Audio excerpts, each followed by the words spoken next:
Bismillahirrahmanirrahim. Assalamu alaikum to everyone. Welcome to online class of Business Finance. Today we are conducting our fifth lecture. I am your instructor Sayyida Roshna. Class in previous lecture we discussed about the different types of businesses: sole proprietorship, partnership, corporations, limited liability companies, non-profit organizations, and cooperative societies. We also discussed about the advantages and disadvantages pertaining to these types of businesses. This is our today's lecture outline, Business Organization Departments. In today's lecture, we will discuss about the different types of organization departments, including production department, R&D department, purchasing department, marketing, HR department, accounting and finance.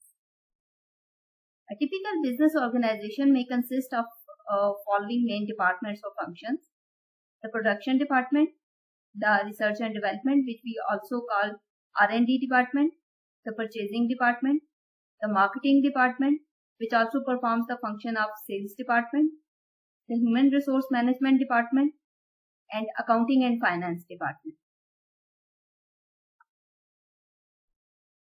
Let's start with the production department.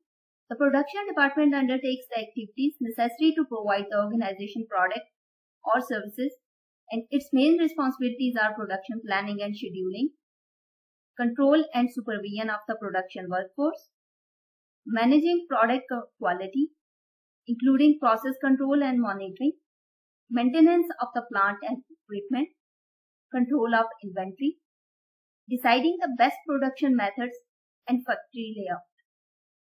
इस department के अंदर अगर आप product manufacturing organisation है, if you are dealing in products, तो आपकी जो production है, आपकी जो प्रोडक्ट बननी है, वो इस डिपार्टमेंट का पार्ट होगी। इस डिपार्टमेंट के जो मेन रिस्पॉन्सिबिलिटीज हैं, उसमें आपकी प्रोडक्ट की प्लानिंग, उसकी डिजाइनिंग, उसकी प्रोडक्शन के लिए जो आपको रिक्वायर्ड रिसोर्सेज हैं, और उसको कंट्रोल करना, उसको मॉनिटर करना, उसके लिए मशीनरी प्लांट का अरेंजमेंट करना, उसकी मेंटेनेंस करना, कंट्रोल ऑफ इन्वेंट्री, जिसके अंदर आपके पास raw material, semi finished goods, और इवन जब आपकी प्रोडक्ट जो प्रोडक्शन के मराहिल से गुजर के कंप्लीट हो जाती है तो फिनिश्ड फॉर्म के अंदर होती है, तो उसको कंट्रोल करना, उसको मॉनिटर करना।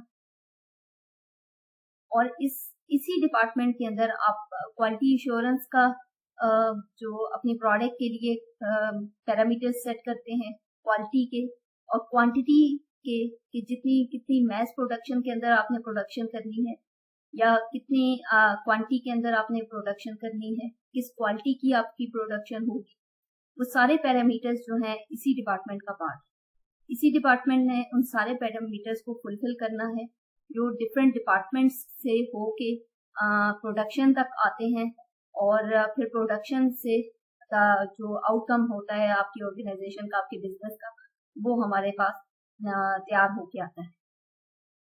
और प्रोडक्शन डिपार्टमेंट ही ऐसा डिपार्टमेंट है कि जिसकी कोऑर्डिनेशन या कॉपरेशन जो है वो बाकी डिपार्टमेंट्स के साथ बहुत ज्यादा होती है, जिसमें आपके रिसर्च एंड डेवलपमेंट डिपार्टमेंट जो है वो आपकी प्रोडक्ट को डिजाइन करेंगे, वो उसके लिए रिसर्च करेंगे। मार्केटिंग डिपार्टमेंट जो है वो ये देखेगा कि इस प्रोडक्ट की जो फीचर्स हैं, उसकी कैरेक्टरिस्टिक क्या ऐसे रिक्वायर्ड हैं जो कि मार्केट की नीड्स एंड वांट्स के साथ मैच करें। और प्लस आपका जो फाइनेंस डिपार्टमेंट है वो आपके लिए सोर्स ऑफ फंड जो है वो प्रोवाइड करेगा ताकि आपकी मशीनरी परचेज हो सके, ताकि प्रोडक्शन डिपार्टमेंट के अंदर जो इन्वेंट्री यूटिलाइज होनी है, जो रॉ मटेरियल परचेज होना है, उसके लिए अरेंजमेंट हो सके। प्लस जो आपका ह्यूमन रिसोर्स डिपार्टमेंट होता है वो ये देखेगा कि जितनी नेसेसरी वर्कफोर्स चाहिए प्रोडक्शन यूनिट को या प्रोडक्शन डिपार्टमेंट को, उसका अरेंजमेंट आपके HR डिपार्टमेंट ने करना है। उसके अंदर लेबर्स हैं, उसके अंदर ऑपरेशन जो कंडक्ट होता है उस रिलेटेड जो मैनेजर, जो एम्प्लॉइज, जो स्टाफ रिक्वायर होगा, वो उसका अरेंजमेंट करना HR डिपार्टमेंट का काम है। तो on a whole we can say that the production department जो है उसके अंदर इनपुट्स जो है वो बाकी सारे डिपार्टमेंट्स की होती हैं, और फिर प्रोडक्शन डिपार्टमेंट जो है वो आउटकम या आउटपुट जो है वो दे रहा हो in form of finish product, और वो फिनिश प्रोडक्ट फिर फर्दर प्रोसेसेस या फर्दर जो डिपार्टमेंट्स हैं उनसे गुजर के और एंड यूजर्स तक या कंज्यूमर्स तक पहुंचते हैं।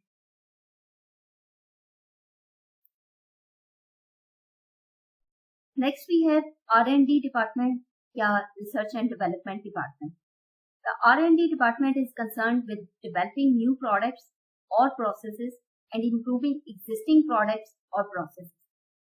R&D activities must be closely coordinated with the organization's marketing activities to ensure that organization is providing exactly what its customer wants in the most efficient, effective and economical way.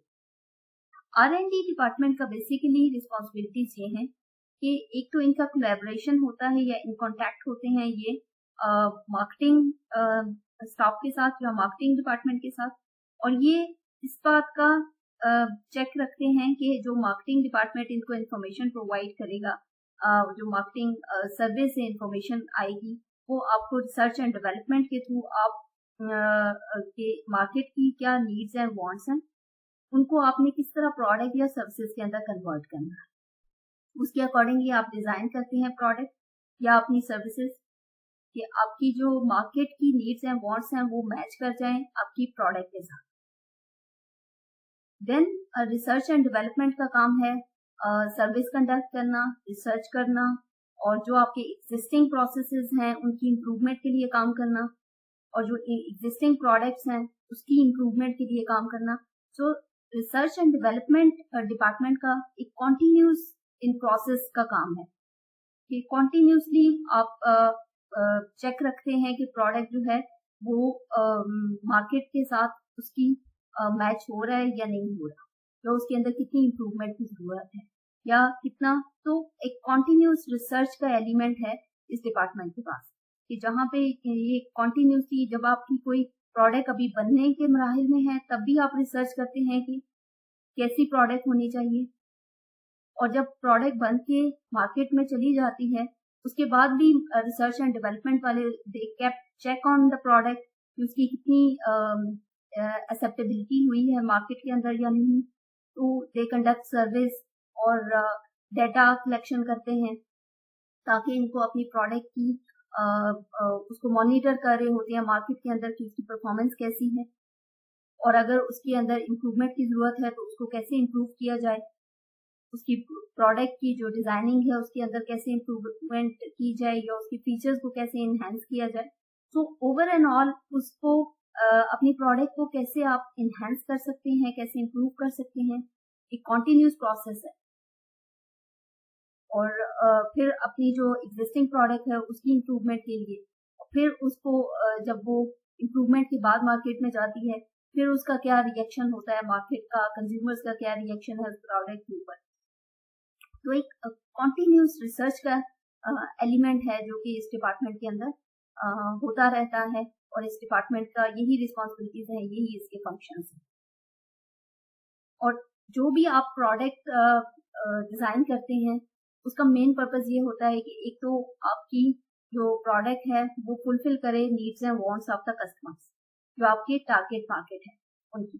Secondly कि वो product जो है वो उसको किस तरह आप अपने लिए बिजनेस के लिए कॉस्ट इफेक्टिव बना सकते हैं, इकोनॉमिकल कैसे बना सकते हैं उस प्रोडक्ट को।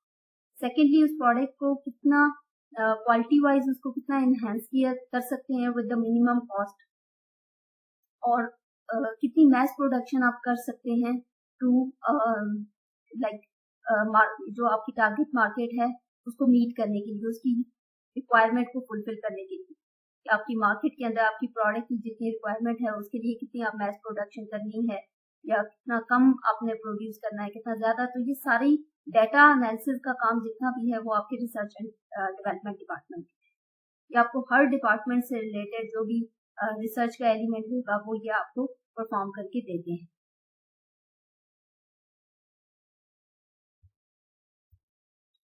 The next department we have is purchasing department. The purchasing department is concerned with acquiring goods and services for use by the organization. These will include, for example, raw materials, the components for manufacturing, and also the production equipment. The responsibilities of this function usually extend to buying the goods and services for the entire organization, not just a production function, including, for example, office equipment, furniture, computer equipment, stationery, and buying goods and services. Purchasing managers must take into account a number of the factors collectively referred to as a purchasing mix, namely quantity, quality, price, and delivery. In short, a purchasing mix can be considered as making sure that the organization has the right amount of the right quality and right quantity, obviously, at the right place, in the right place and right time, with the right price, obviously.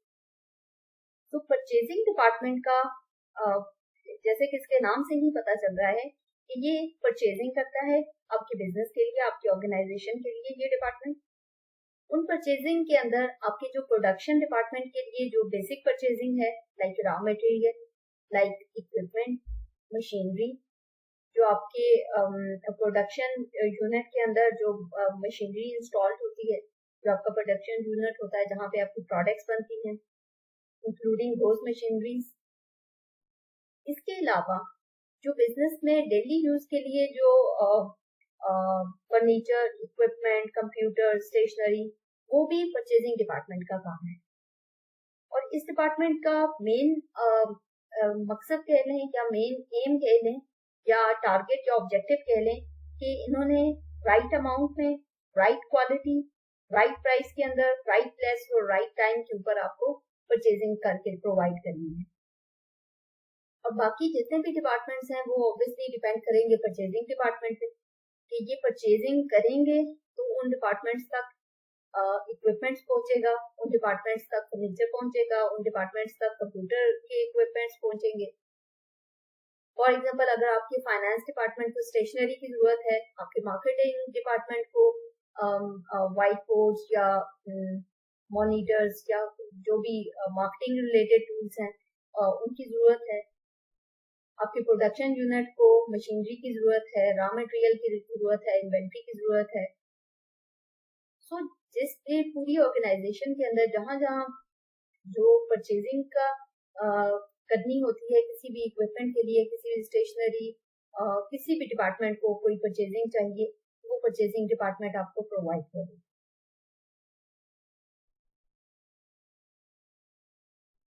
Marketing department. Marketing is concerned with identifying and satisfying customer needs at right price. Marketing involves researching what customers want and analyzing how the organization can satisfy these wants. Marketing activities range from strategic concern with the choice of product market and how to compete in them. For example, on price or product differentiation, to the operational, arranging sales promotion, offering discounts, producing literature such as product catalogs and brochures, and placing advertisements in appropriate media and so on.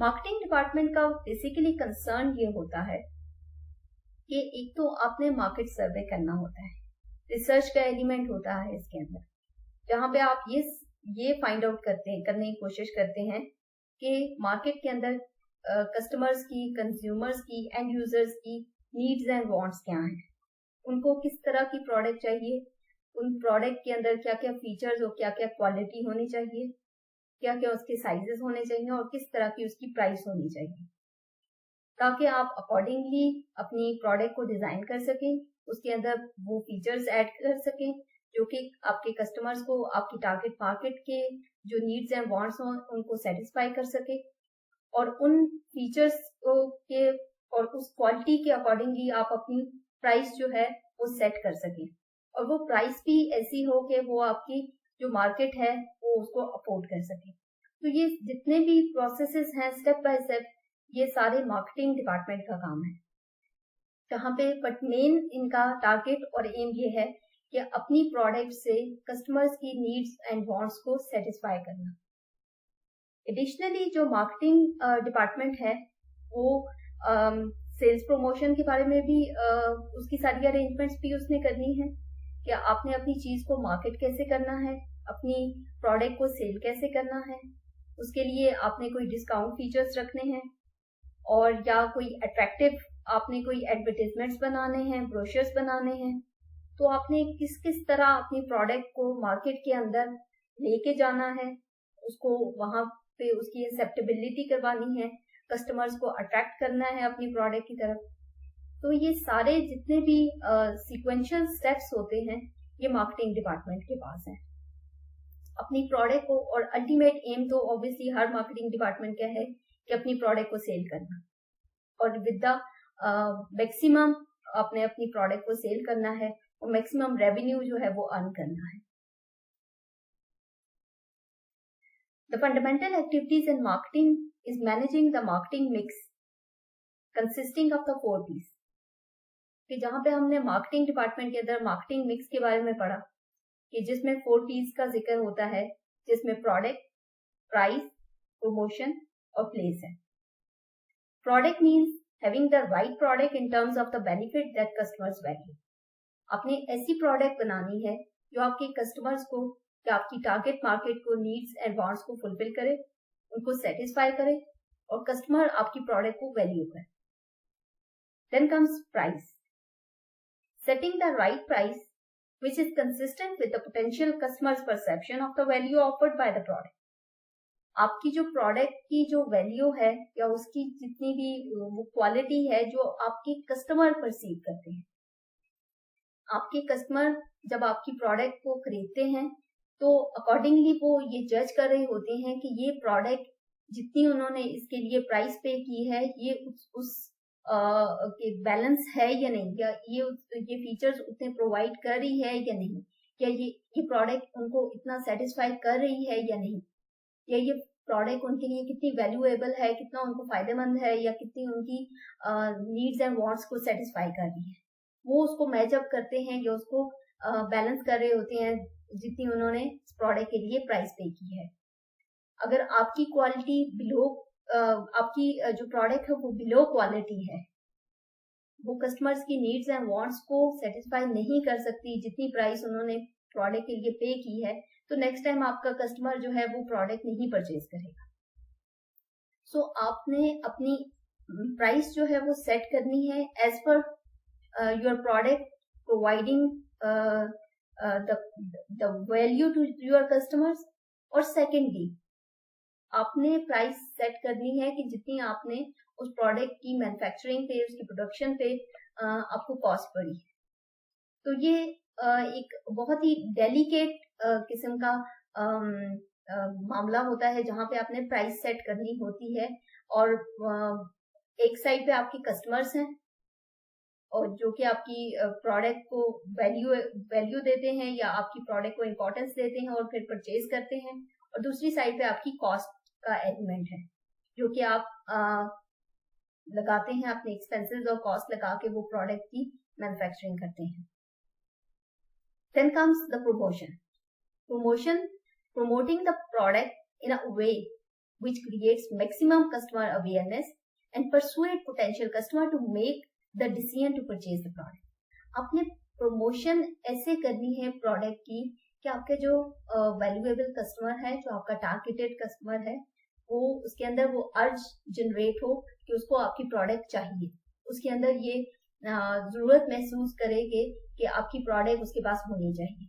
आपने इस तरीके से अपनी product की promotion करनी है, उसको advertise करना है, उसको मार्केट करना है कि आपका कस्टमर आपकी प्रोडक्ट को परचेज करना चाहे। Next element is place, making the product available in the right place at the right time, including choosing appropriate distribution channel. कि आपने अगर समटाइम ऐसा होता है कि आपकी प्रोडक्ट जो है वो कस्टमर मार्केट के अंदर बहुत डिमांड होती है आपकी प्रोडक्ट की, लेकिन फॉर सम रीजंस आप उस टाइम पे अपनी प्रोडक्ट जो है वो मार्केट तक नहीं पहुंचा सकते। कोई डिस्ट्रीब्यूशन चैनल के अंदर हर्डल्स हैं, कोई सप्लाई चेन के अंदर हर्डल्स हैं, कोई आपके प्रोडक्शन यूनिट के अंदर प्रॉब्लम्स हैं, तो आप जितनी रिक्वायर्ड प्रोडक्शन है वो आप नहीं कर पा रहे, आप अंडर प्रोडक्शन जा रहे हैं आपका जो प्रोडक्शन यूनिट है। तो इन दैट केस आपने राइट टाइम पे राइट प्लेस पे अपनी प्रोडक्ट जो है वो देनी होती है। अगर वंस मार्केट के अंदर आपकी प्रोडक्ट की नीड नहीं रहेगी और आप तब मार्केट को प्रोडक्ट प्रोवाइड करेंगे तो इट्स ऑफ नो यूज। तब तक आपका कस्टमर जो है वो स्विच कर चुका होगा किसी अल्टरनेटिव प्रोडक्ट की तरफ। तो द बेस्ट मार्केटिंग मिक्स या अच्छी मार्केटिंग स्ट्रेटजी वही होती है कि जहां पे आपने राइट प्लेस पे राइट टाइम पे राइट प्रोडक्ट जो है वो आप सर्व कर रहे हैं, अपने टारगेट मार्केट तक पहुंचा रहे हैं। तो ये जो 4 पीस का एलिमेंट है मार्केटिंग मिक्स के अंदर, और इसको बहुत इंपॉर्टेंस दी जाती है मार्केटिंग डिपार्टमेंट के अंदर कि आप, और बेस्ट या सक्सेसफुल मार्केटिंग डिपार्टमेंट भी वही होता है जो अपने 4 पीस को बेस्ट वे में इम्प्लीमेंट करे और उसका फ्रूट जो है वो उसको फिर सेल्स की फॉर्म में वो मिल सकता है। The next department is the human resource department. The human resource function is concerned with the following responsibilities: recruitment and selection, ensuring that right people are recruited to the right jobs. HR department का main purpose ये होता है कि आपके जो organisation के अंदर जो रिक्वायर्ड पोस्ट्स होती हैं और उनके लिए आपको स्टाफ चाहिए होता है, तो आपको राइट जॉब के लिए राइट पर्सन की सिलेक्शन करनी होती है, और वो सिलेक्शन जो है वो आपका HR डिपार्टमेंट करता है। आपको किसी भी तरह का डिपार्टमेंट हो, मार्केटिंग डिपार्टमेंट को सेल्स फोर्स चाहिए, वो भी आपको HR डिपार्टमेंट प्रोवाइड करेगा। फाइनेंस डिपार्टमेंट को अकाउंटेंट्स चाहिए, वो भी आपको HR डिपार्टमेंट हायर करके देगा। प्रोडक्शन यूनिट के अंदर लेबर वर्कफोर्स चाहिए, तो वो भी आपको HR डिपार्टमेंट हायर करके देगा। तो आपके ऑर्गेनाइजेशन के अंदर जितने भी डिपार्टमेंट्स हैं जिनको वर्कफोर्स रिलेटेड कोई भी उनकी रिक्वायरमेंट होती है, कोई भी मैटर होता है, एम्प्लॉइज रिलेटेड कोई भी मैटर होता है, तो वो सॉल्व करने के लिए HR डिपार्टमेंट होता है। Then second point is training and development. HR department का काम है कि एक तो एम्प्लॉइज को हायर करते हैं, फिर उनको ट्रेनिंग दी जाती है, तो ताकि वो अपनी जॉब जो है वो अच्छे तरीके से उसको जॉब को परफॉर्म कर सकें एफिशिएंट वे में या इफेक्टिव वे में। और सेकेंडली ये कि हर ऑर्गेनाइजेशन का एक एटमॉस्फेयर होता है, वे ऑफ डूइंग वर्क होता है, तो एज पर ऑर्गेनाइजेशन डिपेंड करता है कि आपको जो भी आपकी जॉब रिलेटेड जॉब आपसे रिलेट कर रही हो, अकॉर्डिंगली आपको ट्रेनिंग दी जाती है। हर ऑर्गेनाइजेशन दूसरी ऑर्गेनाइजेशन से डिफरेंट होती है, तो ऑब्वियसली अगर कोई एम्प्लॉय को हायर करेंगे तो उसको अपनी ऑर्गेनाइजेशन के वे आउट्स बताने के लिए कि यहाँ पे किस तरीके से काम होता है, कैसे काम करना है, तो उसके लिए ट्रेनिंग और डेवलपमेंट की बहुत जरूरत होती है, जो कि HR डिपार्टमेंट अरेंज करता है। Then comes employer relations. Employees की हायरिंग से लेके जब तक एम्प्लॉयज रिटायर नहीं हो जाते, सारे मैटर्स जो है वो HR डिपार्टमेंट ही हैंडल करता है। आपकी जॉब रिस्पॉन्सिबिलिटीज से related job specification, job description, आपकी अपनी जॉब से रिलेटेड कोई इश्यूज हैं वो HR डिपार्टमेंट सॉल्व करेगा। आपके पे से रिलेटेड आपके बोनसेस, इंक्रीमेंट्स, बेनिफिट्स, वो सारे HR डिपार्टमेंट का कंसर्न है, क्योंकि एम्प्लॉयज का सारा कंसर्न HR डिपार्टमेंट का कंसर्न होता है। जिस तरह मार्केटिंग डिपार्टमेंट के अंदर हम कस्टमर्स को इम्पोर्टेंस देते हैं, इसी तरह HR डिपार्टमेंट वाले इंटरनल कस्टमर्स या जिनको एम्प्लॉयज कहते हैं उनको इम्पोर्टेंस देते हैं।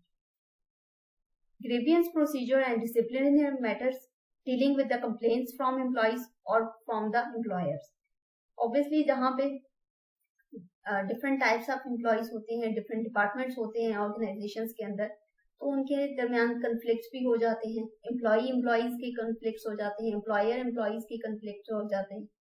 तो हर एक की पर्सनैलिटी डिफरेंट होती है, हर एक के नेचर कैरेक्टरिस्टिक्स डिफरेंट होते हैं, तो ऑब्वियसली वहाँ पे इश्यूज आ जाते हैं, कन्फ्लिक्ट्स आ जाते हैं, तो उनको रिजॉल्व करने के लिए भी HR डिपार्टमेंट ही ये काम करता है कि उन कन्फ्लिक्ट्स को रिजॉल्व करता है, उन इश्यूज को, उन प्रॉब्लम्स को रिजॉल्व करता है जो कि एम्प्लॉयज के दरमियान हो या स्टाफ के दरमियान हो।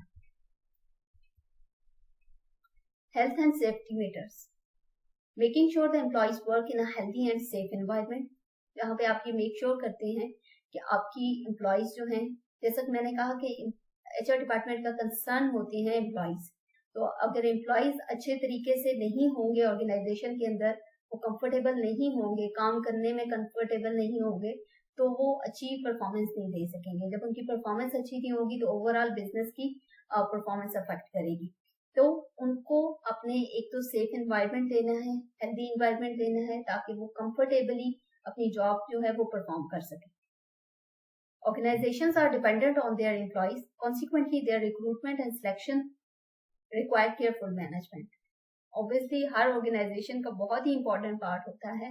HR डिपार्टमेंट जो है, ये ह्यूमन रिसोर्स जो है, उसको एक रिसोर्स का एलिमेंट, जैसे फाइनेंशियल रिसोर्सेज चाहिए होते हैं किसी भी ऑर्गेनाइजेशन को, इसी तरह ह्यूमंस को भी अब रिसोर्स कहा गया है, उनको भी उतनी ही इम्पोर्टेंस दी जाती है। और उनकी सिलेक्शन करने वाले वो भी ऑब्वियसली फिर उनकी भी उतनी ही इम्पोर्टेंस है। वो भी ऐसी मैनेजमेंट होती चाहिए, ऐसा स्टाफ होना चाहिए जो कि आपको बेस्ट रिक्रूटमेंट करके दे आपकी ऑर्गेनाइजेशन के लिए।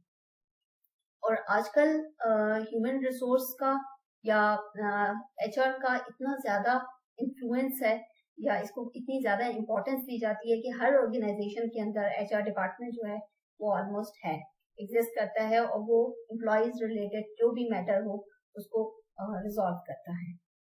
और जैसा मार्केटिंग डिपार्टमेंट वाले कस्टमर सर्विस करते हैं, इसी तरह HR डिपार्टमेंट वाले अपने एम्प्लॉयज को सर्व कर रहे होते हैं, उनकी बेनिफिट्स के लिए काम करते हैं, उनके जो भी उनकी प्रॉब्लम्स हो उनको सॉल्व आउट करते हैं। और इन केस अगर कहीं किसी ऑर्गेनाइजेशन के अंदर ह्यूमन राइट्स पे कोई वायलेशन हो रही हो तो उसको भी देखा जाता है कि ऑर्गेनाइजेशन के अंदर एम्प्लॉयज कंफर्टेबल हैं या नहीं हैं, या उनकी सेफ्टी, उनकी हेल्थ, उसको इम्पोर्टेंस दी जाती है। Another department is the accounting and finance department. The accounting and finance function is concerned with the following: financial record keeping of transactions involving monetary inflows or outflows, कि जितने भी financial records होते हैं उनको maintain किया जाता है financial department के अंदर। अगर आपने कोई भी सेल परचेज, कोई रिसीट से लेके आपकी जितने भी लेजर्स हैं, जितने जर्नल्स हैं, जितनी एंट्रीज होती हैं, वो सारी इंफॉर्मेशन, जितनी भी मॉनेटरी ट्रांजैक्शन से रिलेटेड इंफॉर्मेशन होती है, वो आपके अकाउंटिंग और फाइनेंस डिपार्टमेंट रिकॉर्ड कीपिंग के अंदर उनको मेंटेन करते हैं। Preparing financial statements, the income statement, balance sheet, cash inflow statement, and for reporting to external parties such as shareholders. जितनी भी टाइप ऑफ फाइनेंशियल स्टेटमेंट होती हैं, basically income statement, cash flow, balance sheet, ये आपका financial department बनाता है। Depend करता है कि आपकी ऑर्गेनाइजेशन क्वार्टरली इनकम स्टेटमेंट्स बना रही है, फाइनेंशियल स्टेटमेंट्स, या सेमी एनुअल या एनुअल बेस पे, तो डिपेंड करता है कि वो किस टाइम पीरियड के ऊपर अपनी फाइनेंशियल स्टेटमेंट्स बनाते हैं। Payroll administration, paying wages and salaries, and maintaining appropriate income tax and national insurance record. आपकी एम्प्लॉयज से रिलेटेड जो उन्होंने वेजेस पे करनी है, उनकी सैलरीज पे करनी है, वो आपका अकाउंटिंग एंड फाइनेंस डिपार्टमेंट देखेगा इन मैटर्स को। ऑर्गेनाइजेशन के जो टैक्सेस हैं उन मैटर्स को सॉल्व करेगा आपका, या उनको पे करेगा। फाइनेंसिंग की जितनी भी सैंक्शंस होनी है, कहाँ पे इन्वेस्टमेंट करनी है, कहाँ पे किस डिपार्टमेंट को कितनी पेमेंट करनी है परचेजिंग के लिए, वो सारे अमाउंट्स जो है वो सैंक्शन होंगी आपके या वो अकाउंटिंग और फाइनेंस डिपार्टमेंट से।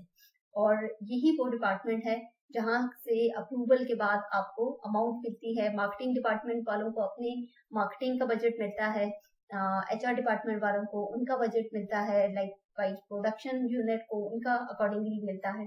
सो आपका जो फाइनेंस डिपार्टमेंट में वो जितनी भी आपको incoming and outflow of the cash होगा उसकी मेंटेनेंस जो है वो इस डिपार्टमेंट के पास होती है।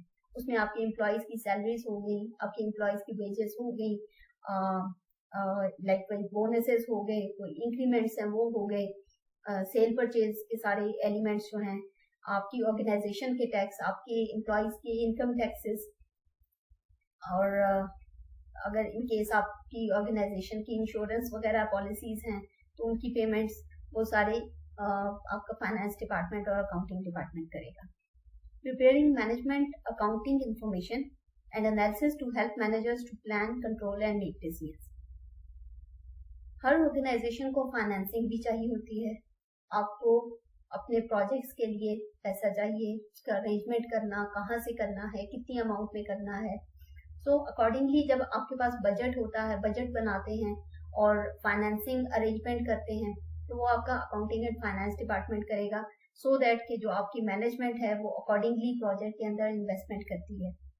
अगर कंपनी के पास पैसा ही नहीं होगा तो वो किस तरीके से इन्वेस्टमेंट कर सकती है, तो उसके लिए आपका अकाउंटिंग एंड फाइनेंस डिपार्टमेंट जो है वो उसकी सर्विसेज रिक्वायर्ड होती हैं, वो फाइनेंसिंग अरेंजमेंट करता है किसी फॉरेन पार्टी से, बैंक से, फाइनेंशियल इंस्टीट्यूशन से, या और जितने भी आपके टाइप्स ऑफ फाइनेंसिंग है कि कहाँ से उसने अरेंजमेंट करना है, तो वो अकॉर्डिंगली फिर आपने उस अमाउंट को परचेजिंग में लगा सकते हैं, उस अमाउंट को इन्वेस्टमेंट में लगा सकते हैं, किसी प्रोडक्शन यूनिट के अंदर लगाते हैं, या उससे आप सैलरीज पे करते हैं, या उसकी इन्वेस्टमेंट करते हैं उस अमाउंट की। तो ये सारा प्लानिंग उसकी कि आपने कहाँ से फाइनेंसिंग करनी है, इन्वेस्टमेंट कहाँ पे करनी है, और किन प्रोजेक्ट्स के अंदर आपको इन्वेस्टमेंट करनी चाहिए, कितने कौन से प्रोजेक्ट्स ऐसे हैं जिनकी फोरकास्ट आप करते हैं कि वो आपको कितना वो प्रॉफिटेबल हो सकते हैं, कितने बेनिफिशियल हो सकते हैं ऑर्गेनाइजेशन के लिए। तो उसकी फोरकास्टिंग के बाद फिर आप उन प्रोजेक्ट्स के अंदर इन्वेस्टमेंट करते हैं। तो ये जितनी भी जो रिस्पॉन्सिबिलिटीज हैं या जितने भी फंक्शंस हैं, ये accounting and finance department perform करते हैं। Any questions and queries are most welcome. Thank you.